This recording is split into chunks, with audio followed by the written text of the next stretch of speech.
Hello everyone, welcome to Red Summer Holdings, a real estate partnership comprising of 8 owners, Tochi, myself Zoe, Ramad, Charles, Ikechi, Chima, Innocent, and Ike. Here we discuss the evolution of our business, which shows you how group economics can be successful in regards to real estate. If you believe there is value in this information, please like, comment, share, and subscribe. With that being said, let's get to the content you've all been waiting for.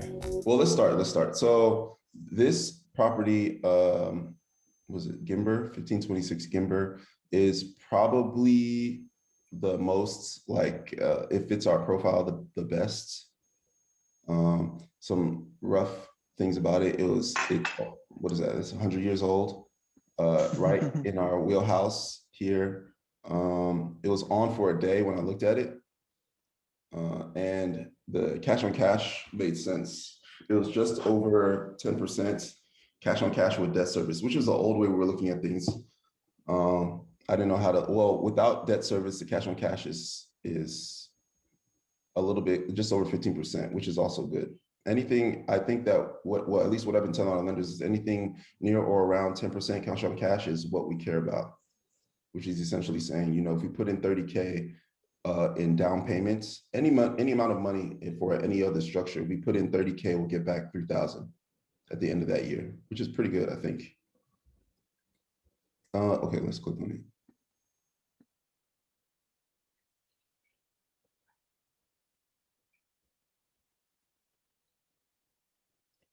So, I feel like there should be a picture here.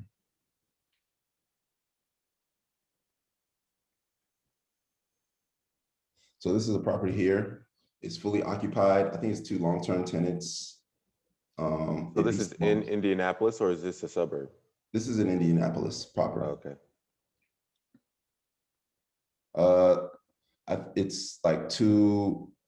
Let me see what it was. It was a great investment opportunity, duplex, new roof last year, 1,100. So it beats the 1% rule by quite a lot, actually.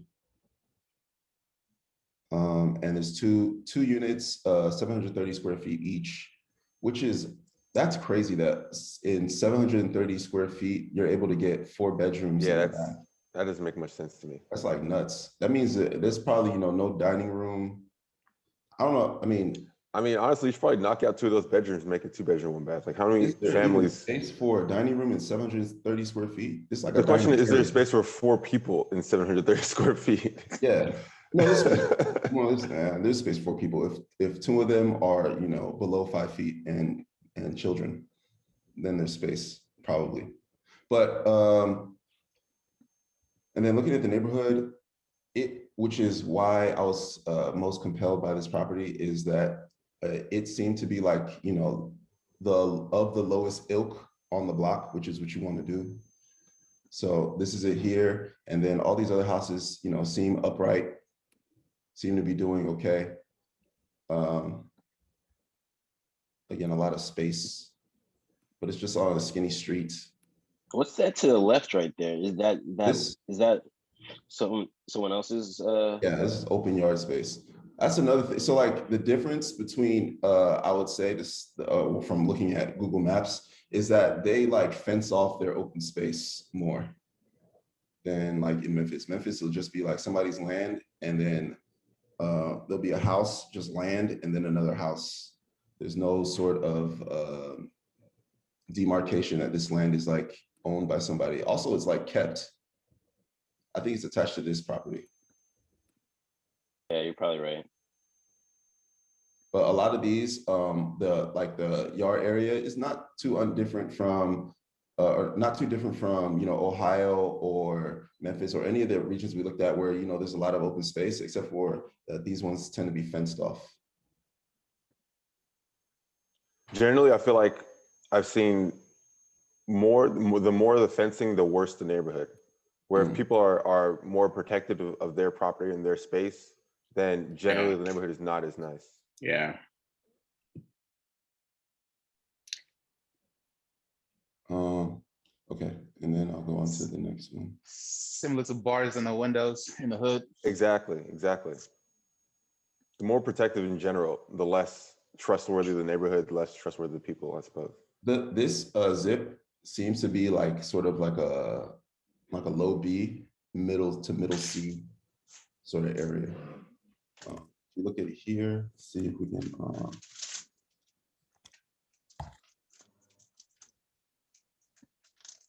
just see what's going on in the area. Some old person died, which isn't wrong. That's fine. That's a long life, bro. 1941 to 2021. How many years is that? Like 70, 80 years. 80 years? Yeah. It's a good amount of time.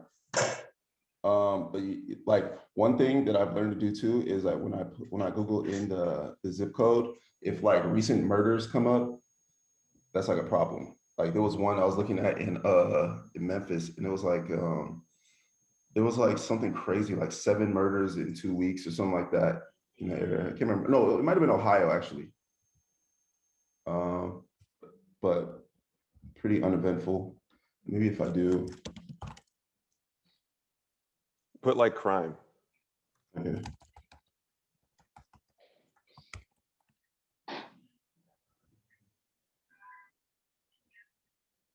A lady cop got shot. That sucks. Last year.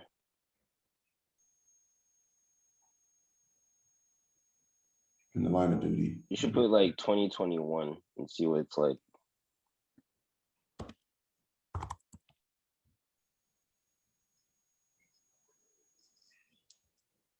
The gym's been reopened. They really are sad about this lady cop dying. Which sucks. Oh. She was cool. Oh, he has detailed fees to his prolonged closure. It's like there's not much, you know. Go to the regular search as opposed to the news and see if there's anything in terms of statistics. Just a list of all the crimes. That second one looked like a good one. Hold on, let me see. Firearms. I wish it said the does this, oh, it does say it here. The area. Damn, this shit is actually useful. Is this IndyStar? Okay, this is only for the state, I guess. Damn, unsolved. Yeah, a lot of crime actually goes unsolved. Yeah, like 2/3 of murders go unsolved. Yeah. Really? He's always watching these true crime shows. And 2/3? 2/3 go unsolved. Yeah. That is an Damn. F.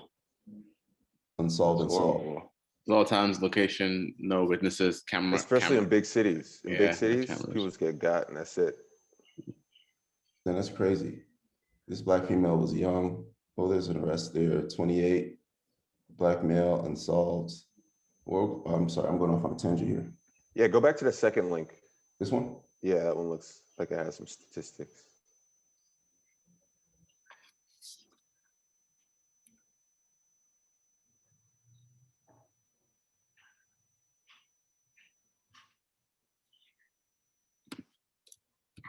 That's very useful. I mean, you got to zoom in for us here. Wait, what's the address, Inno?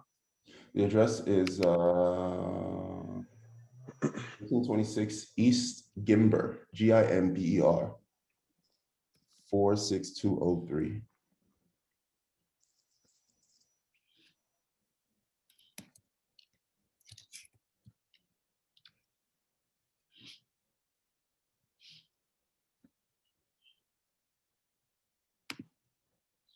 This is not telling me, oh, well, we don't know the map very well. Maybe try in the search to take out Indianapolis and just leave the zip code. And maybe it'll narrow it down on Google.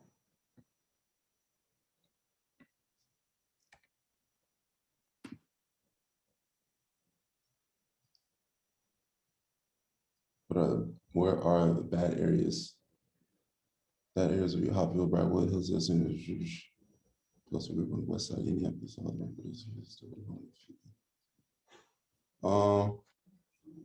Let's see the crime map. Yeah, try this. You send it in The chat, yeah. Okay. Truly has a pretty decent Crime mapping. yeah.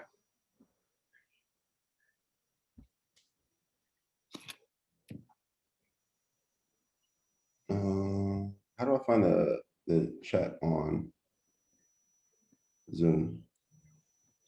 Go to the bottom. I On think the there should bottom, be it some has, sort of. yeah, the bottom has a chat.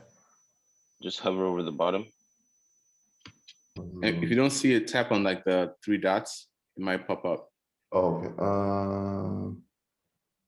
No. Oh, 3 dots, chat. There you go. Thank you. Mhm. Do y'all see it? Yep. Yeah. Okay. Yeah. So if you go up a little bit, the map section, right below the house, right there, there's a crime thing. Yeah.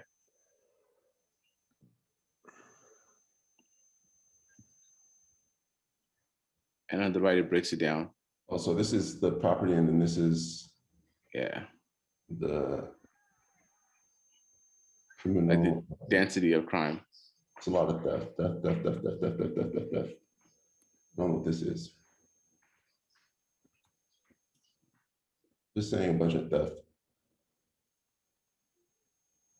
So I don't think that's that bad, to be honest.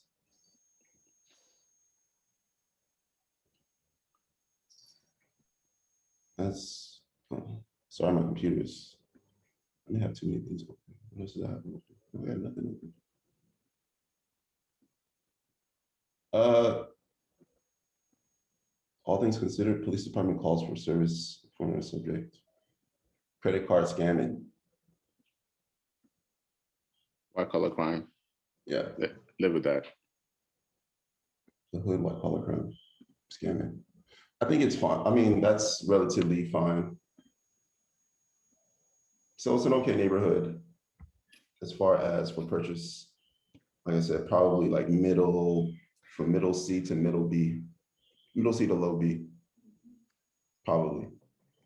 And then the next one is, this one's built significantly later at the tip of where we're willing to buy. This one, so for all the ones that are in italics, I just put an assumption of $1,000 gross income for the month because it didn't say, which was another problem, which, I mean, we can inquire further. I could just reach out to whoever the broker is to see if they can get a rent roll or some sort of verification for the numbers from the seller if we want. This one is 1626 North Colorado, straight brick building.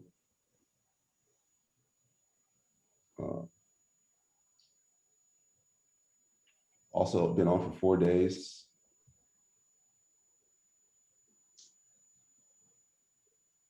Just solid looking property. I believe the breakdown was 1 and 1s.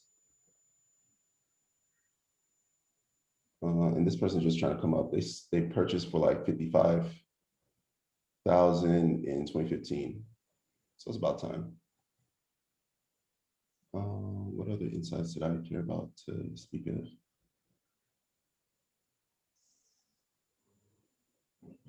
Again, this is 11 cash on cash with the debt service. And then what is it without debt service? It would basically be 10 or 10.5% cash on cash. So like there's properties here. These ones are both, you know, here for, this one's like 4 days old. So they're coming on pretty regularly, I would say. The next one is a little farther out of our price range, but I thought it was interesting just to look at. $475 a month each. So this one is just at 1%, it's like right under 1%. These look like long-term tenants, don't look like they're gonna move. This would be basically a base hit, I would say. There's probably some minor repairs.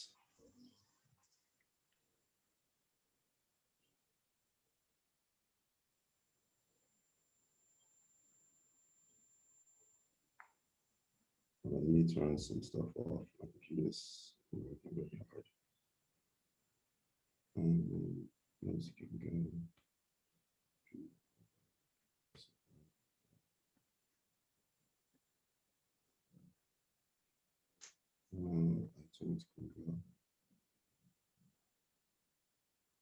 Okay.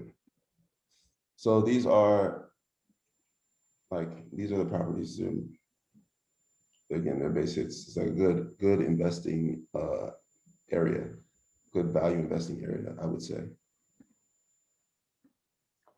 We can do these other ones. I didn't. These ones have been on longer, and I don't have the numbers for them, but we could conceivably purchase.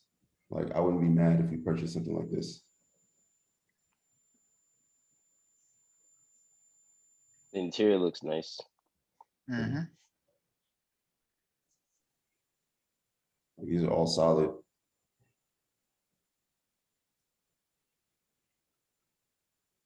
And I don't know. Crazy, man. You hear so much people saying that there's no properties out there, you can't cash flow, yada yada yada. But I feel like there's so many in different markets. So that brings me to the next Agreed. step. Huh? No, I was agreeing with IK's comment. Yeah, which was that so before I was before I would look for properties by city, and I didn't realize that you can do like you can search for whole states. So I started putting in our criteria, and then I'll put in states, like let's say Ohio, for example. So if you do all of Ohio, then you give yourself, a price range, let's say max for us, let's say 85K.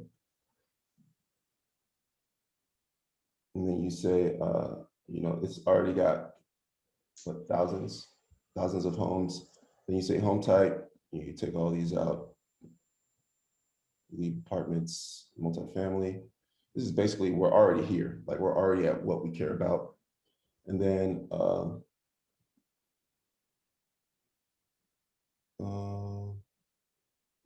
bed and baths for sale.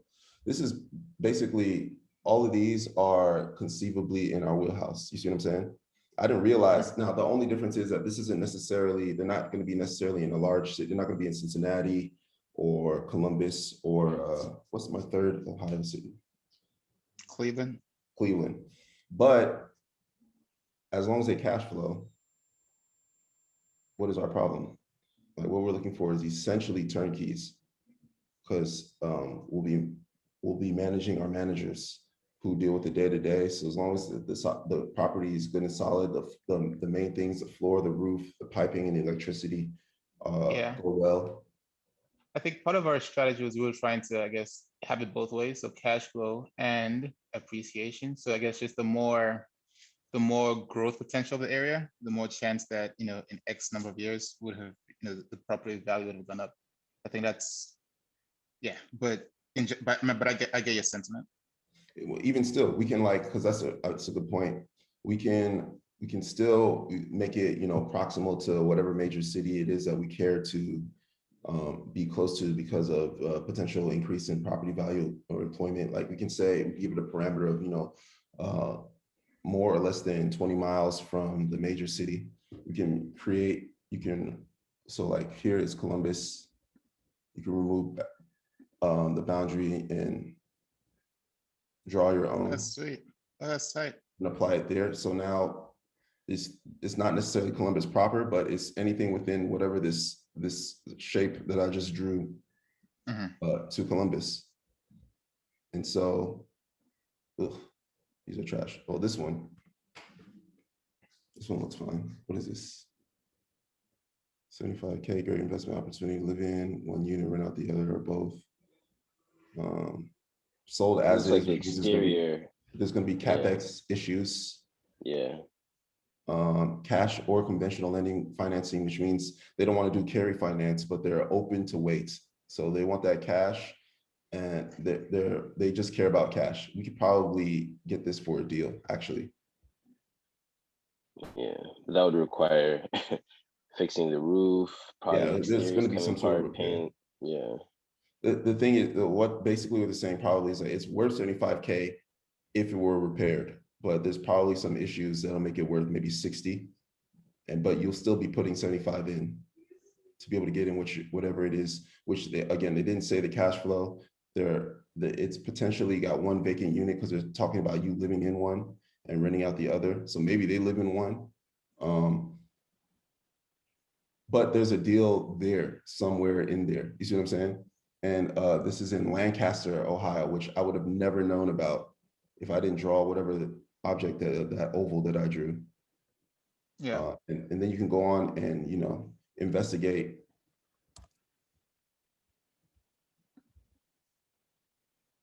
Let's see.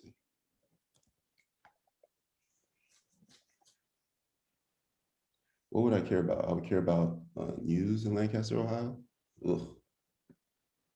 About Lancaster City in Fairfield County, Ohio, is the southern central part of the state. As far as the population is 38,000. City is near. So we can look at population growth. You can look at crime. You can look at the largest employer. The things we did in the beginning before we were recording, where we should have recorded all those things because they were gems. We could have. You can, or I could. You know, actually, let's go to. We have the sheet, so we can look at.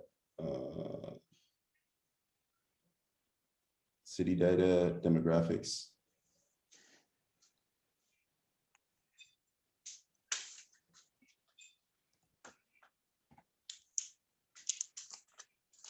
Lancaster. So zip code population 2010, 59. So barely a move, like what is that? A difference of about 4,000 in population increase over a 10-year span. It doesn't have the 2020, which would be, oh, maybe it may have the 2020.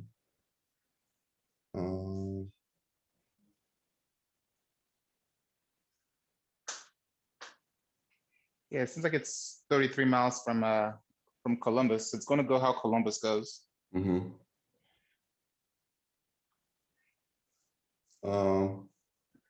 It's not bad. Yeah. It looks like a working class, like white, majority white city.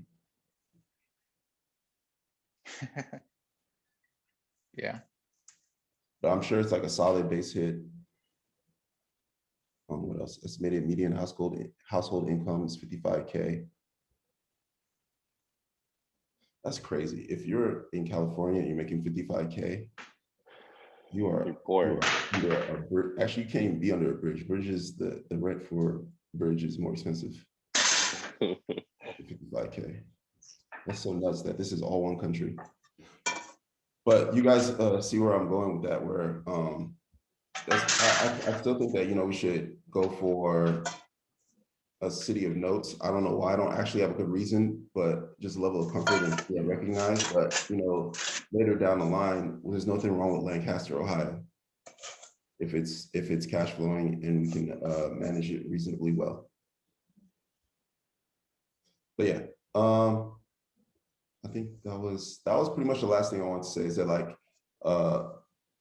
the possibilities and the market for us is even wider than we originally like have been suspecting or creating for ourselves with these pinpoint cities, you know, Phoenix, Tucson, Pittsburgh, well, Michigan, which is Detroit, Baltimore, Jacksonville. There's stuff out there.